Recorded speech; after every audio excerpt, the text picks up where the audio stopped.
Good afternoon, everybody. My name is David Weisberg. I'm the CEO of the Federation for Jewish Philanthropy of Upper Fairfield County. I'm pleased to welcome you to another in an ongoing series of webinars that our Federation has been producing during this difficult moment that we're all living in together. We've been using these webinars as an opportunity to bring our community together, to learn, sometimes to celebrate, and sometimes to discuss this specific crisis that we're all going through.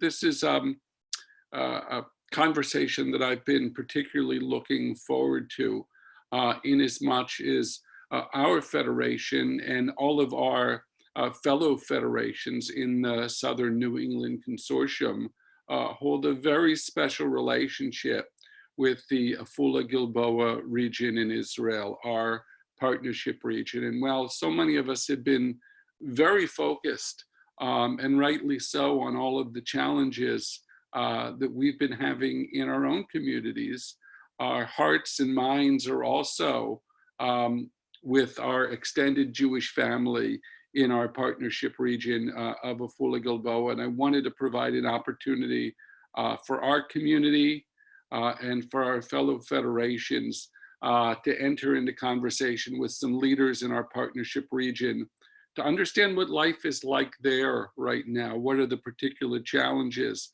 that are happening right now? What changes have been made in light of this difficult situation? How might we be able to make a difference? We're lucky to have a really extraordinary panel joining me today, and that panel includes Ina Schwartz, who is a junior high school principal at the Emek Harod School in Gilboa, Dr. Ravid Pitaro, a physician and a former young emissary at Central Massachusetts and a member of the steering committee of our partnership region, who works at the Afula Emek Hospital, Daniel Ben, who's the director of the Afula Crown's Community Centers and a former young emissary at Hartford and also a member of the Partnership Steering Committee. Sivan Goldman, who is the informal education director at the Gilboa Municipality and also a member of the Partnership Steering Committee. And Dalit Yanar, who is the chair of our Partnership Steering Committee as well. I'm grateful for everyone for taking time out of their schedule to join us today. This webinar will probably be about an hour long, and what I'm hoping is the first half hour I'll have a conversation with our panelists, but then I'm going to want to open it up to any of our attendees who have questions as well. When we get to that point, you'll have a couple of different ways that you'll have the opportunity to ask a question. One is by typing a question into the chat feature. But the second is if you use the virtual raise your hand button on Zoom, then I can bring you live into the conversation with our panelists. And I want to let you know that ahead of time, because when I bring you in live, if your video happens to be on, then you will become part of the conversation and your video will be on the screen as well. And so if you happen to be watching in your pajamas and you're not prepared for that, I want to give you a heads up that could happen. I'm really grateful for everyone to be being part of the program. And the first thing I want to thank all of our panelists, and I want to just ask you to explain kind of what it is that you do in the normal course of life in your role in the Afula-Gilboa region, and a little bit about how that's changed. And I think I'll start with Dalit because of the role that she plays overseeing the steering committee. Dalit, welcome. Hi, welcome, and it's great to be here with you, with all of us. I am the chairman of the steering committee, and at my work, I am the CEO of Kibbutz Megiddo. The Kibbutz Megiddo is very nearby all our region of Afula-Gilboa. And I have all the kibbutz is mine. There is 1,000 people in the kibbutz, and we need to do maintenance of all the activity in the kibbutz, business activity, education activity, and all the things that happen there.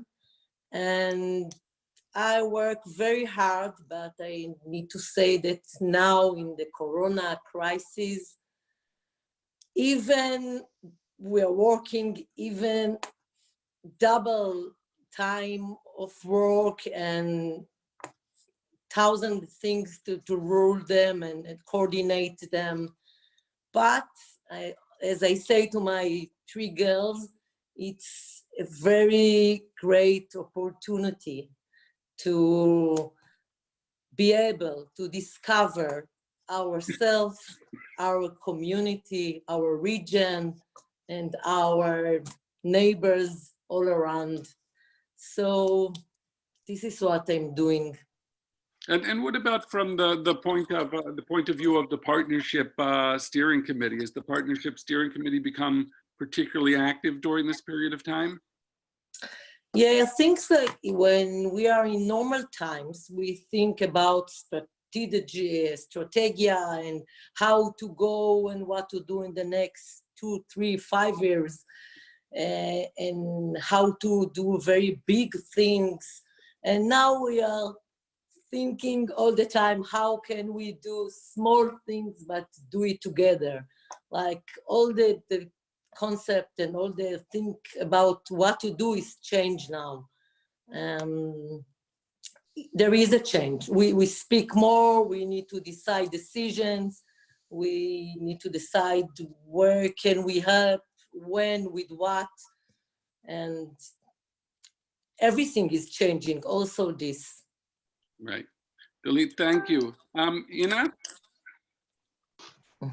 Tell us about, Hi. Hi, thank you for being on. Tell us about your role as the junior high school principal at Emek Road School, and how have things changed? Nothing has stayed the same. So first of all, hi, and it's a great opportunity to be here today. I'll say a few words about the school itself. It's a regional school. It's located in En Harod Kibbutz. It's a very big school. It's a junior high and a high school. It consists of 1,270 students. I'm responsible for the junior high. The junior high is basically 7th to the 9th grades. And I have 650 students in the junior high. Now, you ask what has changed? Everything, completely everything. We cannot go to, the schools are closed. It's our 3rd week that we don't go to schools, we sit at home. But from day one, we understood that we have to teach the students in some way. We have a digital platform in which each student has a class. Students know to enter the class according to a schedule that we have created. And each day now, they study 3 lessons and meet their homeroom teachers once or twice each day. So basically, we are struggling to keep in touch with them, to be relevant and meaningful in this very, very difficult time. And our main emphasis basically is not only the studies, is the personal connection, to see how they are, to understand that they're okay. And this is what we're doing now. So it's not the everyday contact and seeing the kids and talking to them face to face, but like this, the Zoom meetings, we call them, we call their parents. It's a really, really, really big challenge. I personally didn't think that I'll ever have to teach like that or be responsible for staff or students from so far away. And it's very, very difficult. Right. You know, there are some concerns in the US in some communities with children not being in school about them getting proper nutrition at home, or they're having proper childcare at home. The same That's exactly there? That's exactly what Sivan and I have just talked about. We SMS'd each other. Yes, we know about families, and we actually keep in touch with these families more, and with the social services. We use everything. We use everything that we can to help those families. And we know that after everything is over and finished, we'll have a lot to do. Okay, so since Sivan was name checked in your, Sivan, tell us about your role. So I think you're in the afternoon, we're in the evening, but I think that one of the things that just happened is that days just come together and you don't really know what day it is. My daughters ask me every once in a while, what day is it today? Where are we in the week? What's going on? So I'm Sivan. I'm Danielle's friend from the Gilboa. We do the same job. Danielle does it in Afula, I do it in Gilboa. I'm in charge of the community centers in Gilboa. The Gilboa region, you all know it. It has 33 different communities, 5 Arab villages, 8 kibbutzim, 14 moshavim, and 6 communal communities, it's called, more or less. 32,000 residents in the Gilboa. And every day before this COVID-19 came into our lives, my job was to see how people can meet and find as many platforms as I can to have children, teenagers, their parents, and even elder people meet together, do things together, do things they like together. If it's sports, if it's dance, anything social. And all of a sudden, we find ourselves getting a message from Netanyahu that we can't have people meet anymore. It started with children who can't go to school, and then they can't meet. We thought that 10 kids can still meet, and we really fast wrote programs on how we'll turn our groups into 10 people in a group with a counselor or a leader. And within 3 days, that changed too, and you can't have 5, and then you can't have 2, and then you can't do anything. And I think that one of our challenges and the big changes that happened is that we can't meet the people we're supposed to give services to, and we have to invent ourselves from the beginning in different ways that we never knew. Even this Zoom, I didn't know what Zoom was until March 14th, when I had to find a way to do something with all of the counselors from the other different communities. And one of my daughters say, wait, try something. They were talking about it in school. So we tried it. And Zoom has turned to be part of life these days. I think that most of the day we're in Zoom. And I think that our communities have their good things. In the end, we'll find strengths, and we'll find people who we didn't know beforehand volunteering, and we see them today in the communities. And on the other hand, I agree with Ina. As she said, we were SMSing about how we might find part of our children and teenagers that we take care of every day, even broken.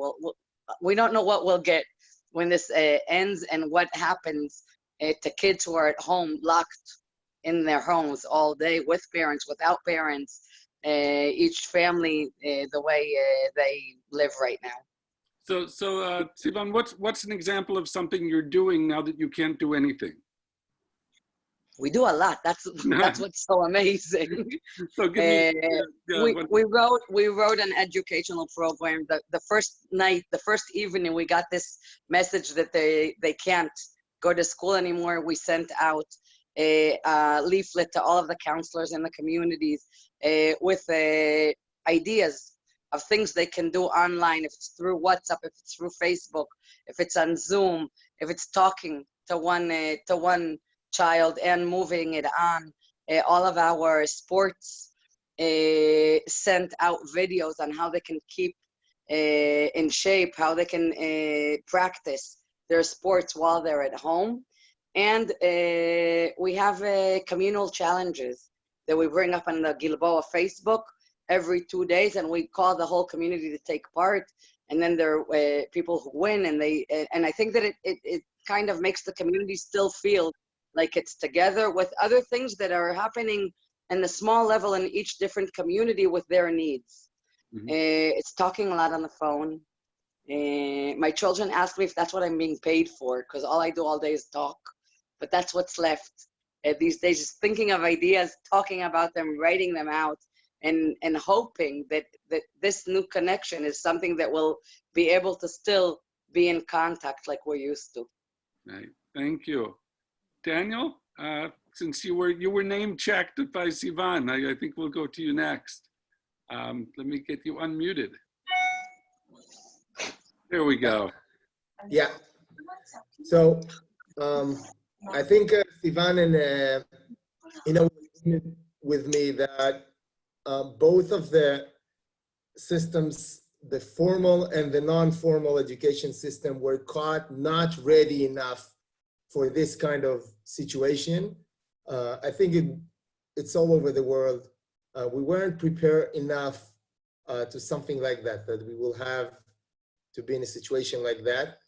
I am the director of Afula Crowns. We had almost 600 employees in the system. 97% of them were sent to unpaid vacation time for at least 2 months. They were all sent home, actually. The beginning, we were trying to think how to deliver all our activities to the people of Afula and the region with the social networks. We have a very active Facebook and website that is still very active. For the last couple of days, we are very, very busy with the local community, which is very, very poor. Surrounding our community centers, we have a very poor community, and we started to get a lot of calls and people who asked us to support. So we're delivering 1,500 food plates to families all over Afula, and we're doing it 3 times a week, and probably it will grow bigger during the holiday. So basically, this is what we are dealing right now. I will add to the things that Ina and Sivan said. We understand that the day after, we will have to face a lot of social issues. Today I met a woman that works in a small grocery store next to the community center. And I saw her today after a couple of days I haven't seen. And she told me that for the last 2 weeks, she sold more alcohol bottles in those 2 weeks than she did for 6 months.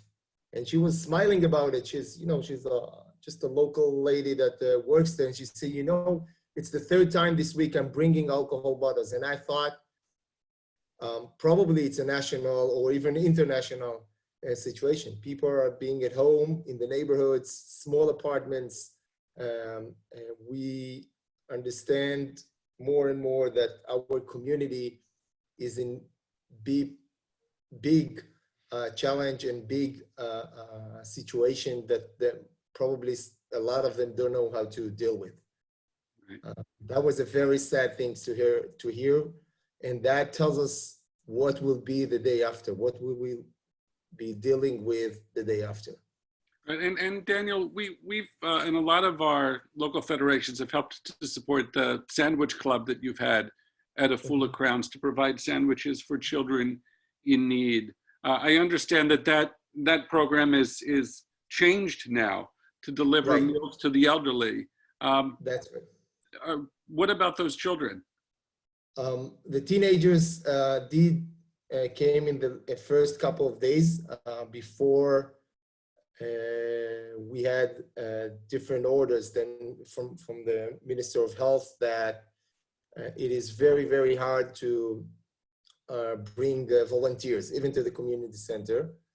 So the first couple of days we had all the teenagers of the sandwich club. They were at home, they were bored, and they came to help us to deliver the food to the elderly people. But now we don't get to see them as much. we are in contact with them. We are trying to talk with all the members of the community center. Each one of the instructors, even though they were sent on a paid vacation, are being in touch with the people who are in charge of, but we don't get to see them that much anymore. We do have volunteers, mostly over 18, because those are the rules now in Israel. It's very hard to take volunteers under 18. Okay, no, thank you. Thank you. So, Dr. Ravid Pitaro, I assume this must be an exhausting and stressful time for you. Tell us what's going on at Emek Hospital and in your life. Well, start with saying what I'm doing on the regular days, on the routine times, without this virus. I'm working I'm about to finish my residency in family medicine and about to start my subspecialty in emergency medicine. And other than that, I have also a nursing home with about 14 elderly people who needs 24 hours assistance. So on a regular day, I'm working a lot. And as you probably hear, that during these times, most people who are not working or are indulging any other activities in the communities on Zoom or whatever platforms, other platforms that are using, I'm working, not that I'm working regularly, I'm working even harder. It becomes, Israel became, I just saw yesterday over the news, that the safest place, I'm not sure it's true, maybe it's just the news, but the safest place to be in the world, which was very shocking, because for us, the United States, for me as a doctor, the United States was always the place that we want to be like, I mean, the place that we inspired to be. All the researches, all the papers, everything is, I mean, is coming from the United States, and now we see something that we are not used to it. It's kind of a shock for us. And I was just talking with a friend the other day that studied with me. She's from New Jersey, and she's working in a huge hospital. And they said they are devastated. I mean, they don't have enough equipment. We thought we are in a bad place, but it seems like they are, or you are, it depends from where you are, an even harder place. On the daily basis, now on the mornings, I'm going to the emergency room. It's not very busy now, which is shocking, but it's the feeling, the fear that in any minute now, the influx of a lot of people will come is something that is sitting in all of us. However, for now, it's kind of calm, but we need to be with all the gears, with all the gear. And if you don't mind, I would like to show you a picture of mine working in the ER. And usually we have also the whole head thingy that we are working with, very hot, very stressful. And we have an application that the government developed that if someone next to you was exposed or was sick, it automatically sends you that you need to go over a quarantine. And we get that every day. And we need to say, listen, we are working and we don't need to be, and it's all kind of a mess. No one knows what's going on. But it's because it's a small country, from day to day, it becomes a little more organized. However, still the lack of budget and the lack of equipment and the lack of the staff is something that the patient feel and we feel, and it's very hard. So we work. Now we started working on a 24 hours basis. So we work 12 hours and we are resting for 24 hours. And that's in order not to expose the whole staff. So if one staff is gonna be exposed, then we're gonna work 12-12, which is gonna be much, much harder.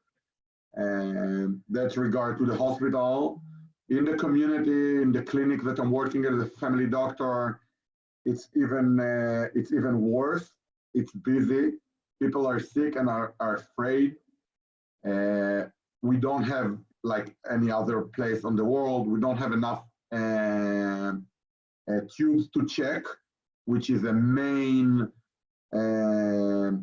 component of fighting this virus, to check and to isolate the sick and people who are sick. And I mean, regardless their age, even more if they're older, they're afraid. And I really don't have how to calm them down, because I'm afraid as well. And I mean, in some point, I think the system, and especially the health system, forgot during this crisis that there are other people who are sick as well, and they don't have coronaviruses. So people are like oncologic, people with cancer, people on hemodialysis, people with, I mean, after car accidents, not even sick, they're just very broken, let's say. They're afraid to go to the hospital. They won't go to the hospital even if they feel bad, because they're afraid of the coronavirus. And what happened that people are literally getting worse at home because they don't want to go to the hospital or come to the clinic, which is devastating for me. And the loneliness. I mean, I'm sorry that I don't have a lot of optimistic things to say for now, but the situation is very bad. I really want to say that now I see the light in the end of the tunnel, but I really don't. I know it's there. And after the big peak, because we are rising, but it's gonna drop in some point, then it will be easier. But now for me, as a doctor that works also in the hospital and the community, it's very, very hard, and it's very, very tiring. And I really, really hope it's gonna be over soon. But for now, it's very hard to see it. Right, I'm curious, and anyone can answer this, just what's the mood in the region? Are people frustrated? Are they patient? Are they scared? I think they're mostly scared, and I'm not sure. I think that lots of it has to do with not knowing what's going on.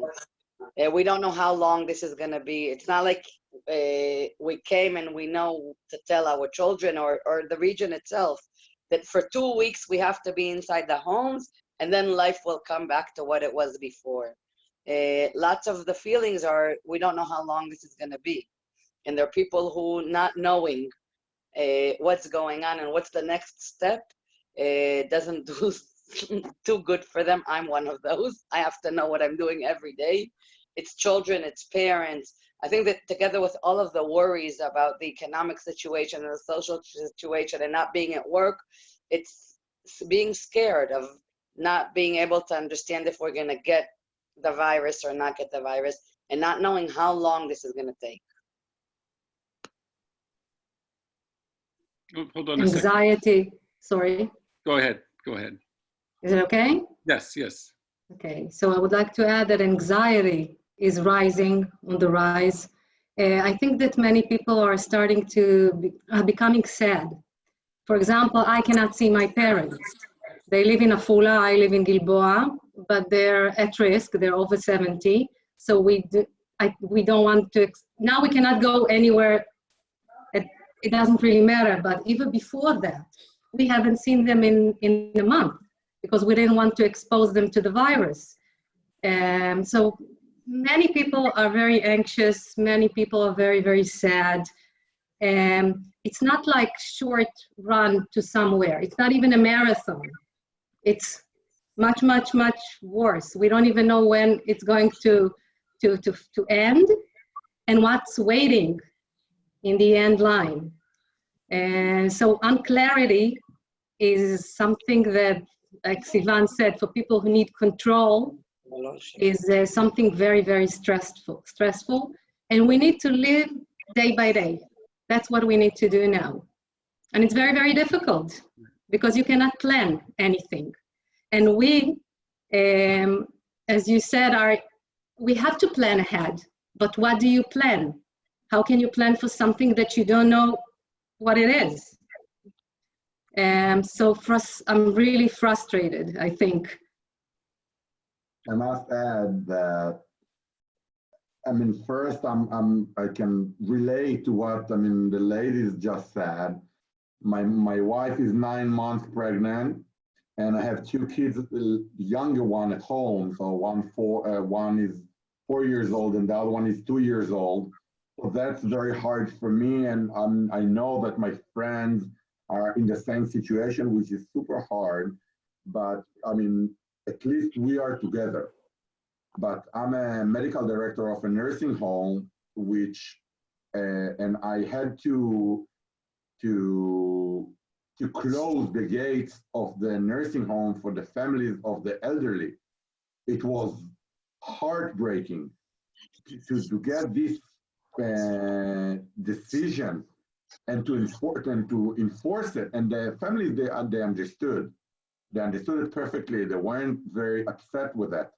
But I was very upset with that, because one of the things that literally kill the elderly is the loneliness. But I have no choice. I mean, if I wouldn't get this decision, it could cost their lives.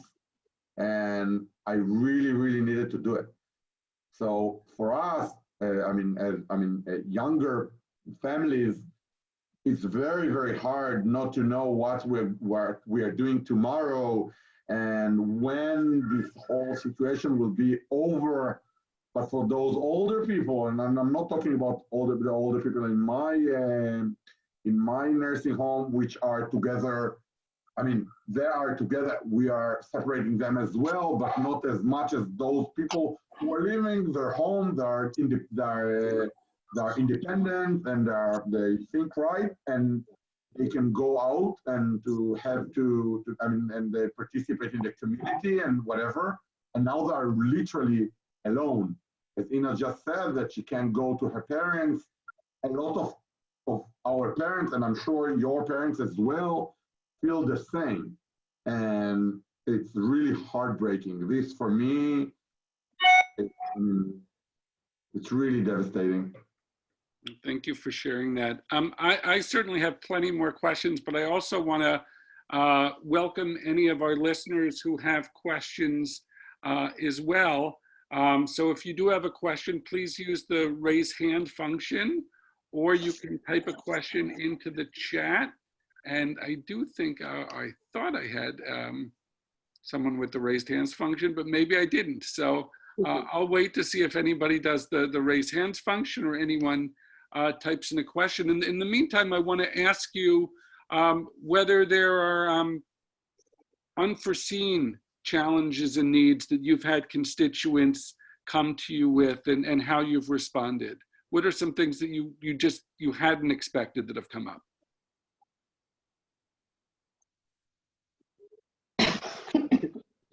Again, David. Daniel, things that you hadn't expected that have come up from a constituent in need. I think that, yeah. Daniel, go for it. No, Sivan. Ata. Beauty before, no, Sivan, you. I think that one of the things that came up really fast in there, I didn't think that they would happen that fast, is that the kids want to go back to school and to their normal lifestyle, and back into their basketball team or their dance group.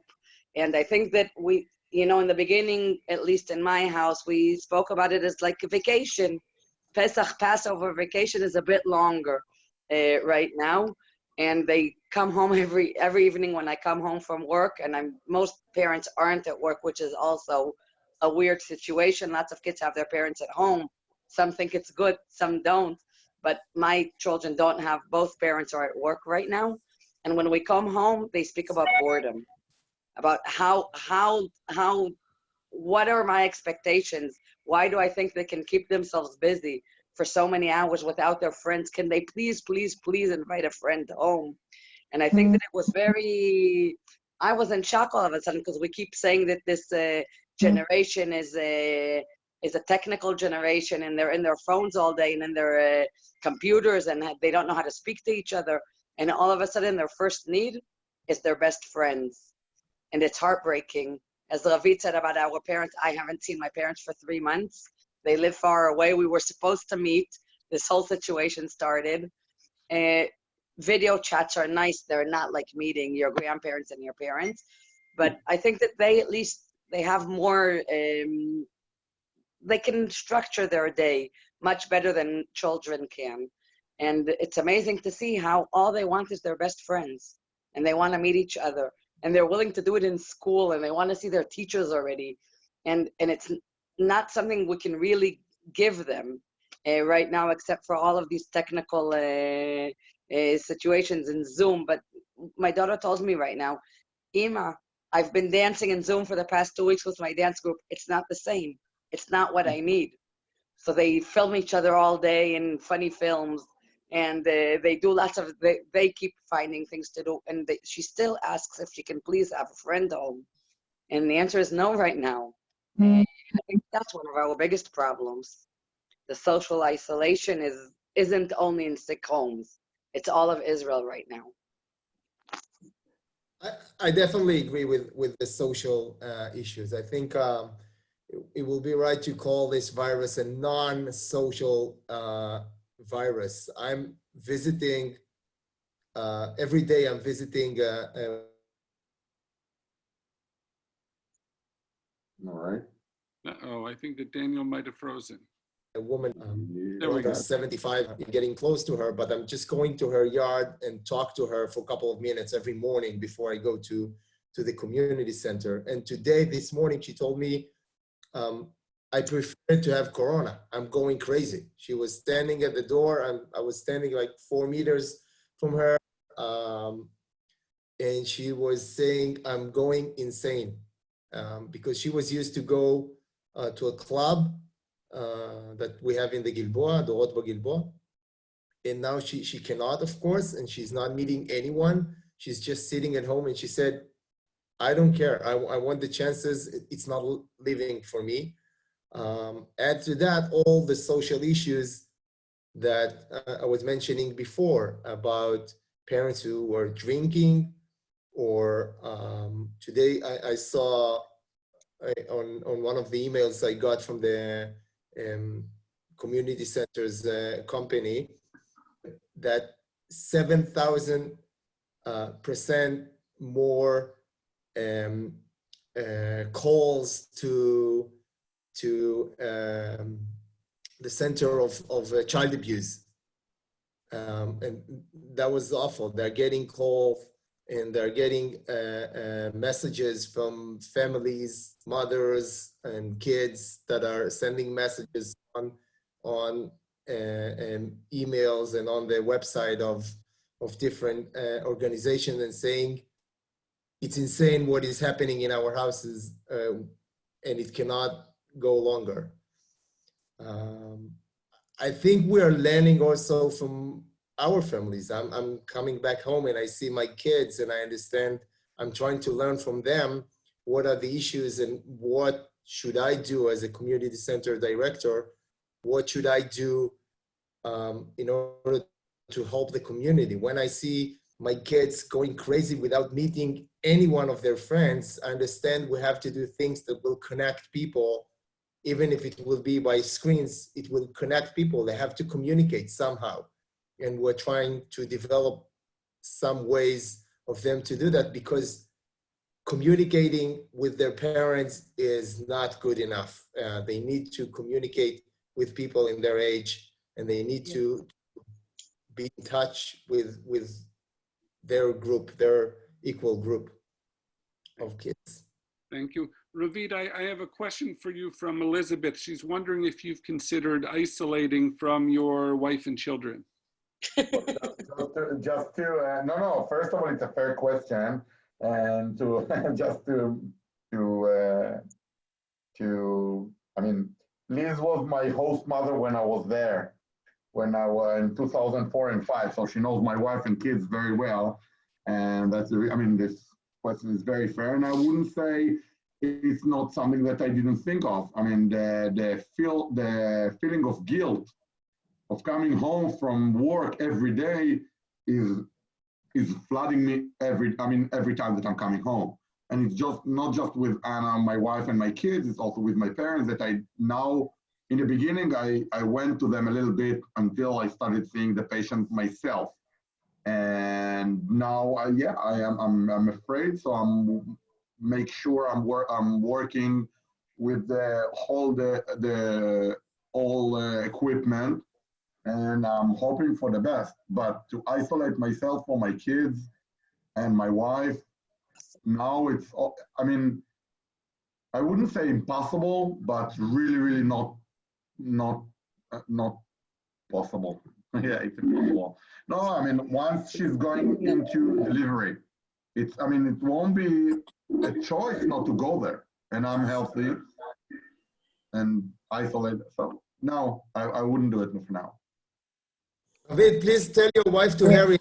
I'm just reading that Bibi gave 500 shekels for each child. So tell her to hurry up. Until the 4th, you can do another one fast. Yeah. I want to say something, please, about, I see in those times, I discovered a strong community with a lot of volunteers.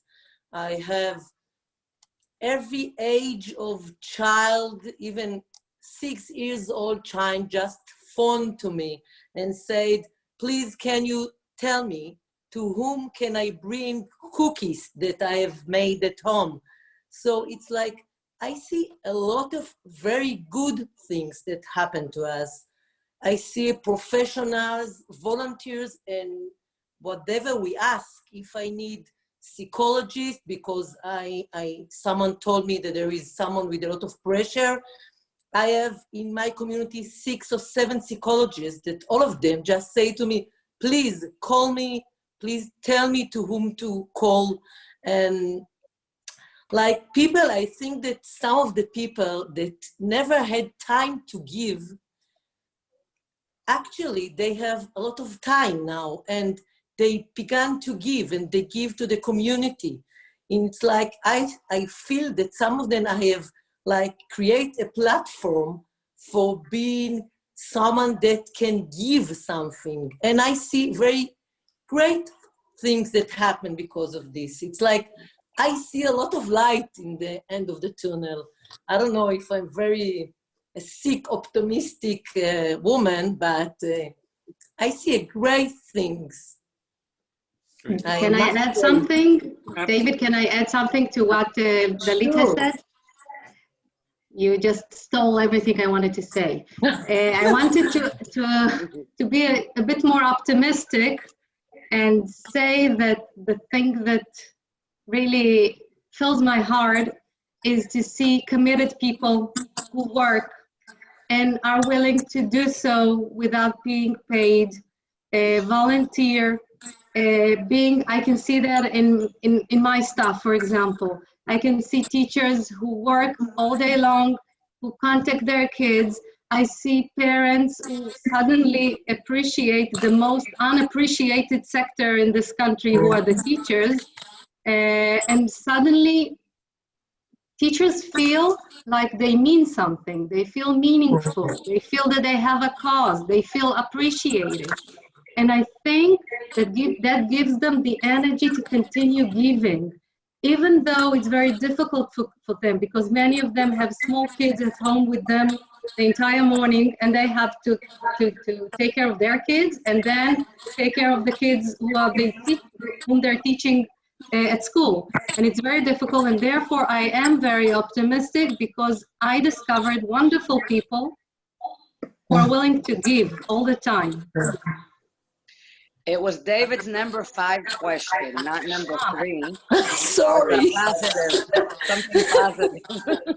That's So we okay. jumped ahead of Sorry, ourselves. you didn't mean, I'm yeah. not even sure that we're going to get to all of them, but I want to bring in Sharon Conway, both because she raised her hand as having a question, but also because I got a question. Sharon, are you with us? I'm here. Do I have to unmute myself? You're on, but I Okay. received another question from Marcia that was to Daniel and Sivan, but I think that you will have input on this as well, which is that, is there any way that you can utilize the many Shinshanim who returned 2 weeks ago, who had their shlichut come to a screeching halt? They're also stuck at home. Is there anything they can be doing remotely to help your organizations? The answer is yes. They should call us. I'm in contact with Dolev, but they can call us, and we have things to do every day, and we'll be very happy to see them, to help them find something meaningful to do right now inside the communities. As long There are as lots it's of things to do. the 2 meters. Definitely, yes. Just let us, I think we all have our numbers, and please call us, send us WhatsApp messages. We need volunteers. We need volunteers every day. We have a lot of tasks, and every day we are learning more things we need to do for the community in our regions. And we will have to have volunteers because, like I said, we have no employees in our organizations anymore. I think it could be very helpful if each of you who have opportunities could communicate that in writing to Naveh and Achia, because the Shinshinim who've gone back are really kind of traumatized. You know, they came back and they were in bidud for 2 weeks, and many of them didn't go right to their families, and now they're finally with their families, and they had to end their shlichut like within 48 hours. So I think they're kind of lost. And many of the communities here aren't mobilized themselves to give them things to do to feel useful. And I think without feeling useful, they're just kind of spending the day online and sleeping. And I think it would be really helpful if there were concrete things to We'll ask Achia for their phone numbers, and each one of us will call the Shinshinim from their community and make sure that they're part of things from next week. That's great. I had a different question, David, if you're ready for that. Absolutely. So my question was actually, in talking to some of the emissaries, I was aware of how much more the police and the military are involved in sort of knowing where you are and what you're doing, which is very different than the process that's going on here in terms of limiting the illness and the spread of the illness. And I'm just curious both how it's working and how people feel about that. I can tell you from what I know. I hope that the Shabak is not listening to this conversation. They're listening to everybody. I'll tell you a story in a minute. Okay. Beware. So there is, it is true that people that were found having the coronavirus are being followed by their cell phones, and people that were next to them will get text messages asked to go into isolation. I saw the text messages. This is true. Besides that, police and military are not very active in isolating people. When I see police is only when they come and volunteer helping us deliver food and goods in houses that are needed some help from the community center. So that's the only policemen I saw for the last couple of days.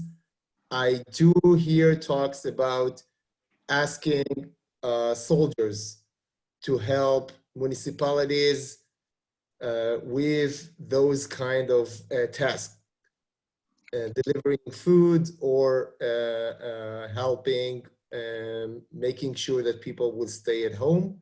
But it's not like if you would go out, you would see policemen that will take you to jail or something like that. This is not true. There's a difference between places.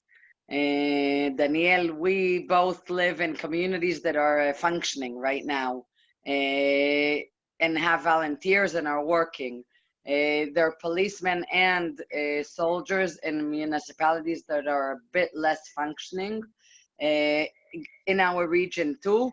I don't know if you were at work today, Daniel, but all of to get out of Afula, in each way out, there was a police car with a soldier standing and checking people where they're going. I think it's mostly for us. We keep telling all of our communities and all of our residents, stay at home, it's for you. And I think that, you know, it's not that the soldiers are doing something that isn't okay, and it's not that the policemen are against the Israeli society. It's exactly the opposite. They're trying to tell us to please stay at home, watch ourselves, so that everybody will be healthy and this will pass as fast as possible through Israel. It's hard to see, maybe it's hard to understand, but I think that they're only doing their job and they're doing it very lightly. Yes, the Shabak is listening to phone calls. I have a worker whose daughter came back from New York, went into isolation in Tel Aviv. She brought food for her daughter, put it next to the door, and from downstairs called her daughter to tell her that the food is in the house, is right at the doorstep. And 3 days ago, she got a phone call, not a text message, a phone call, that the Shabak listened to her phone, and she has to go into isolation because she spoke to somebody who has coronavirus. I think it's less listening to the phone. It's more that they're tracking your GPS and they see if you were close to somebody. I must add something to that. I mean, a lot of people are concerned. I'm sure it's not the majority, but are concerned with the freedom of privacy and a lot of things like that. The reason that Israel is now on the polls, one of the safest place on earth, which is not something that you can, I mean, it's not South Korea or Turkmenistan, which is the dictators. It's part of it. We understand that there is a problem that we need to fix, and to fix it fast, because people will die. People are dying. And in order to do so, we need to give up just for a little bit, and I hope it's for a little bit, some of our rights. Because to have your rights with a lot of people dead, it's not a really great idea. So I'm willing for this, to have the Shabak to listen to my phone. Honest, but that's just me, and I know it sounds very radical and very something that is not, myself, I'm not pro my administration at all for now. So I just want to make that thing sure, but I am pro-life, let's say it like that. I know it's not the same, not pro-life, what you know, but for now, if that would help to make people safe, let it be. Let it be. Sure. Unlike other countries around the world, when you're telling Israelis that they will have to deal with soldiers, with the intelligence, with the Shabak, and even with defense, it's not something that scares us. We're very connected to it. Like it's our friends. It's people who served in the army with us. We all know everybody in this small community. So it's not our countries who have very background with secret police and with a dictatorship. It's not the same in Israel. We do trust them. Right. So I want to bring in Shelley for one last question. Shelley, are you there? I'm here. Shelley, your question. Can you hear me? We can. But you can't see me. No, but we can hear you. Okay. So I am one of Ravid's American mothers from many years ago. But You have a doctor. I'm still his mother. Hi, love. Hi. Hi, Mom. I understand what difficult situation you are in right now. Believe me, you really make it even clearer. My question is how is Israel handling the condition of the virus in the West Bank, in the Gaza Strip, and the Palestinians that are working in Israel? So thank you. Thank you for that question. I mean, one of the most, I don't know a lot, but I'll tell you what I do know about it, that something that is great for peace are disasters. And for now, I know it sounds funny, but Israel giving now a lot of resources and money in order to help. And I wouldn't say it's mostly altruistic, because if it's going to blow up over there, it's going to destroy Israel and the Palestinian Authority altogether. But it doesn't matter. Even Gaza Strip. Even Gaza Strip. I'm saying all the Palestinian authorities and Gaza Strip, I mean, for me, it's the same. I mean, when we're talking about it, so even if it's not from complete altruism, it's still something that Israel is investing and investing a lot, because I mean, it can just blow up everything. So they're working a lot together with the administration over the other side and also in the Gaza Strip in order to try to minimize everything. And it's working for now. So thank you. So I want to bring in Naveh Yogev. Naveh, are you there?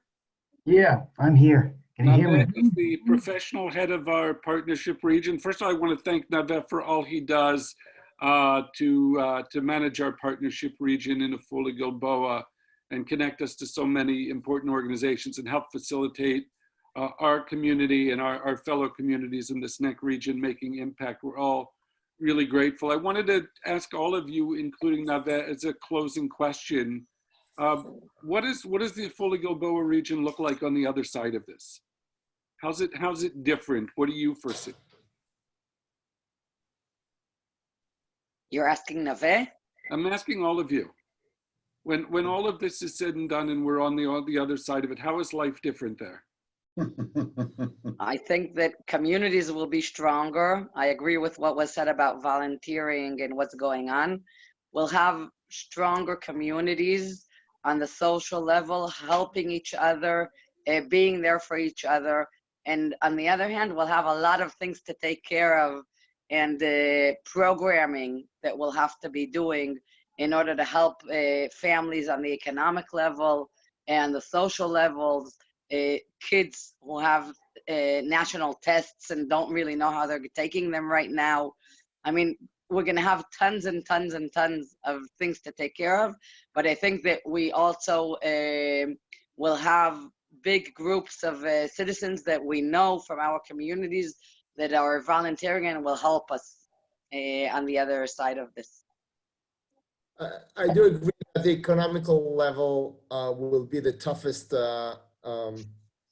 challenges that we will face the day after. To understand, I was talking about my organization. I sent more than 500 people to unemployed, unpaid vacation. It means they will get around 60% of their salaries next month. And I'm being optimistic, and some of them won't even get anything because they don't fit with the rules of the government. So some of them won't get any money at all, any salary at all. And this is pretty much the situation of a lot of Israelis right now. I just read today, 66,000 families in Israel, both of the parents are unemployed now. It's going to be tough for a lot of people. Right. Naveh, we have about a minute. I want to give you the opportunity for a final word. Right. So I'm less optimistic. I'm afraid that the world is going to change. People will avoid meeting each other, I think, for quite a time, and people will avoid tourism and flights. And I think it will take more time to heal than the coronavirus itself is being part of our life. All I can say is that our partnership, I think, is learning now the new ways of the future connections. I think that delegations, as we used to know them until now, will get a twist, and we will need to find new ways to connect and to work as a partnership in order to continue the ties between SNEC, Southern New England Consortium of Jewish Federations, and our region in Afula-Gilboa. What we learned so far is that it is doable. We managed to have a couple of very interesting Zoom calls, and I think that we can do even better and learn even more things, more complicated things to do in the future. And I just hope that everyone will keep safe and stay home.